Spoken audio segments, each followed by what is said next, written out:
Our chief guest, Mr. Hanif Yusuf, the Honorable Governor, Director General of Customs, Mr. Nonis, and Additional Director General of Customs, Mr. Arsala. I consider it a privilege to address you today. The Sri Lanka Shippers Council has tried all these years as to help the downtrodden people, the exporters of this country.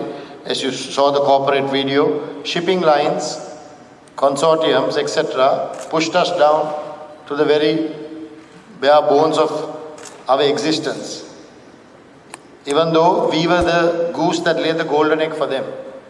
I just recall, if I'm not mistaken, no one could have increased freight rates in the good old days without getting permission from the Shippers Council.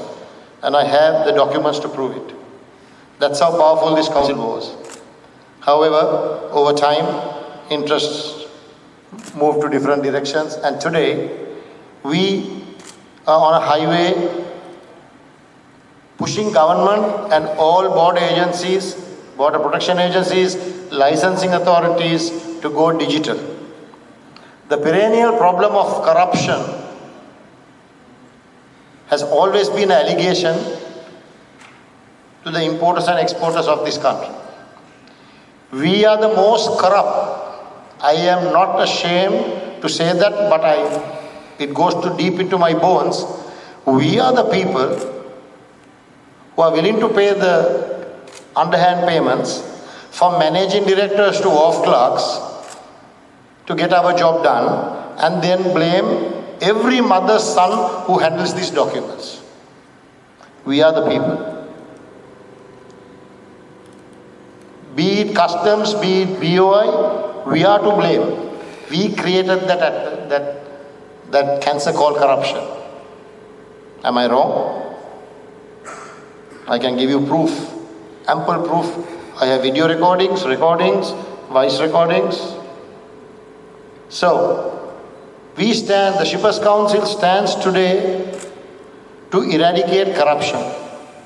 Now, this cannot be done only by the government or the policymakers or the border protection agencies. We have to take a stand. The day we take a stand, then we have the right to point fingers to everybody. But we have to take that stand internally. We outsource our clearing and forwarding work. It doesn't get appeared in the company accounts because we pay an agency fee and a documentation fee which has embedded corruption fee. So nobody gets exposed. But the time has come for us to take a stand because this is the country that we will have for our children. There is no one else who is going to come and give a country to our children. The future generations will bless you the day you take a stand against corruption.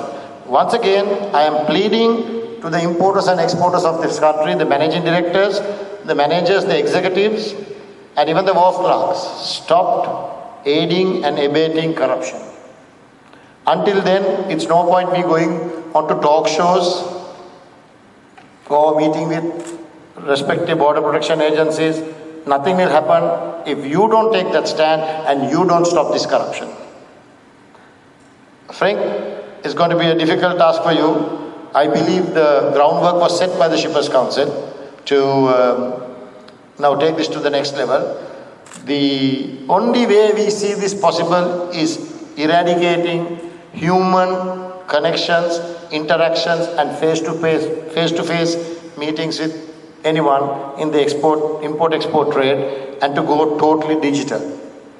We are pushing this from the Sri Lanka Shippers Council, from the Joint Apparel Association Forum. All our 17 product associations are pushing this agenda for the last 1 year, and now we have the legal framework to even prosecute private companies. So that means that we have to watch our backs and do the right thing towards our country. This country cannot go on like this. We have blamed 74 years of politicians, 74 years of border protection agencies. When the core is rotten, we are the core, the importer and the exporter of this country, the trading community. Saying that, it's not all doom and gloom. Mr. Nonis the Director General of Customs, the BOI, DG, Ms. Renuka, the Ceylon Chamber of Commerce and all other associations are here. I think we are now seeing some light at the end of the tunnel with the digitalization taking place, and I would encourage all of you to take a stance and go digital in your internal organizations as well. Otherwise, we will not win this madness. We will not recover from this madness. I think we might have to start exposing private companies, and especially finance directors and managers and audit firms. I don't know how they account for all this bribery and corruption that these companies pay. I really don't know. I know it runs into millions and billions, but Frank, all the best.